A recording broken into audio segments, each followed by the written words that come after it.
Good morning. Welcome to the Prosperity by Design podcast. I'm not going to start the podcast the same way that I usually start it because today's a little different of a day. I actually just finished listening to a podcast and the host was talking about failure at one point. The episode itself wasn't about failure. And I was like, I kind of want to talk about this big old F word, failure, because a lot of the time people will define themselves by their failures, or they'll be afraid of failure, or they'll let failures kind of get in the way of what it is that they're trying to achieve. So like they'll envision success, but then they'll think of one failure that could happen along the way, and then they'll get like so just absolutely worked up about it that it'll consume them, and it ends up happening because, what you're basically attracting into your life what you're thinking about. So it's like you're a big old magnet, right? So I wanted to talk about failure on today's podcast because I think that it's a topic that we don't really get the best conditioning around. So I actually kind of want to start with school. And when we go to school, the way that our school system works is that you are graded on a scale. You have the, numbers associated with the letters, where if you get like a 70 to an 80, you get a C. It's like C level material. If you get, a 60 to a 70, that's like a D. If you get a 80 to a 90, that's a B level. And then 90 to 100 is an A. And like the way that schools condition students is to do well, to work hard and perform well. That's really ultimately what it comes down to. It's not necessarily about working hard, because there are going to be some students that can absorb the material and pick it up very quickly. But the moral of the game here in school is to perform well. How well are you performing? Are you performing at a D level? Are you performing at an A level? Like, where are you performing, right? And the thing is that life doesn't work like that. When you get out of school, life is not about performance. It's more about, did you succeed or did you fail? Like, it is literally it's either yup, you did it the right way, or nope, you didn't do it right, and you got to do it again. And so I want to talk about this because there's like a fear and a mentality around failure that people often want to prevent it. They want to be perfect, or they want to be the best, or they want to perform well. And you're not always going to be able to perform that way. And we absolutely have to accept that there are going to be things that we're going to be really good at and we will perform well at, and there will be things that we are not good at and we will not perform well at, okay? And I remember back in high school, my mom had a parent-teacher conference one time. And I think I was a sophomore. I want to say I was a sophomore, maybe a junior.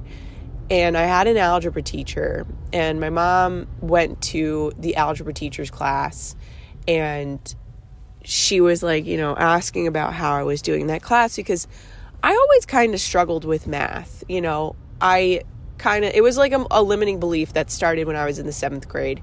And when I was in that class, I actually started to do pretty well at math, and I actually started to enjoy algebra, and I was like, wow, I actually kind of like math. And I had this one teacher, and I remember, he would assign assignments and homework, whatever, normally, and he would ask us questions in class. And he told my mom the day of back to school night, or the night of back to school night, he said, "Your daughter is not afraid to put her hand up and get it wrong." And I was really surprised that was the comment that he left my mom with, because I have always been, and still kind of am to this day, a little hesitant to do something wrong. Like, I don't like getting things wrong. I don't like being wrong at work. I really don't. I don't like doing something wrong. I absolutely hate it. But I think if I remember this correctly, I would raise my hand, I would get it wrong, but then because I got it wrong, the next time that I had to do it, I would get it right. And I had, for the first time since the 7th grade, really good grades in math.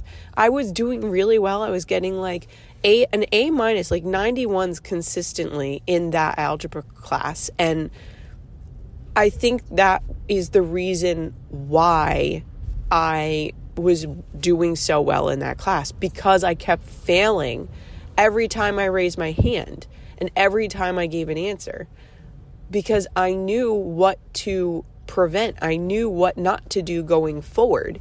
And that's the beautiful thing about failure. When you fail, you know what not to do going forward. You learned a lesson. You took something away from what happened, and you can take what you did and you can change it to make it better. And oftentimes people don't look at failure that way, because they look at it as, well, I didn't do well the first time. I got it wrong the first time. What's the point in trying again? And don't get me wrong, I've failed a couple of times at business, and I failed plenty of times at marketing, but there was absolutely a point where I was marketing and putting out content and I didn't fail, because I learned what the lesson was. I learned how to make content that people really actually enjoy watching or really truly want to stick around and listen to. But the point of it all is, if you don't fail, if you don't take the time to fail and to do a shitty job, then you're not going to know what it is to do a good job. And if you don't know what it is to do a good job, you're constantly going to be stuck in a bad job or doing it the wrong way or whatever, however you want to define it. So I wanted to come and talk to you about failure, because failure is life's greatest lesson. If we don't fail, then we're never actually learning anything. And we shouldn't fear failure. You shouldn't fear right or wrong, because right or wrong is like a preconception in our head. Okay, another societally conditioned thing. But embrace failure, because failure is going to show you the path forward that is going to be most successful for you. It's kind of like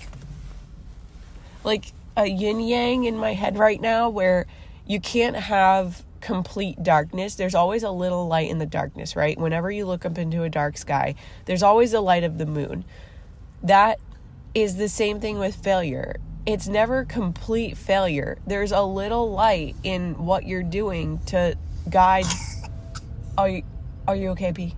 P had a little cough. She's drinking her chocolate milk. There's a little light in the failure to guide you forward. You go towards that light and things are going to be really, really great. They're going to be fine. So I hope you enjoyed this episode. As always, leaving a review is only going to help the podcast. That is how podcasts get ranked and recommended to newer audiences. And I would be so greatly appreciative and grateful if you could leave a podcast review, either on Apple or Spotify. I think I'll incorporate reading through some of those reviews on some episodes. And just as a reminder, just because you said something and you couldn't necessarily follow through on it, just because I'm thinking about how I said for my Q4 goals, I was like, oh, I want to do 2 podcast episodes a week, every week until the end of the year. And then I had something come up with my health and my daughter's health. And it's not a failure. Like, just as a reminder, just because you said something and you had one time that you couldn't necessarily follow through on it because of the circumstances of your life, does not make you a failure, okay? It makes you someone who is ambitious to perform. And I think sometimes that's a little more important than necessarily holding it over your head that you absolutely have to do this and like once you get to the point of stress, then that's like, it's not necessary. It's not needed. So I'm hoping and wishing you the greatest of days. I hope that you don't have to sit in traffic like I am right now. And I will probably talk to you all again on Thursday. Thanks for tuning in.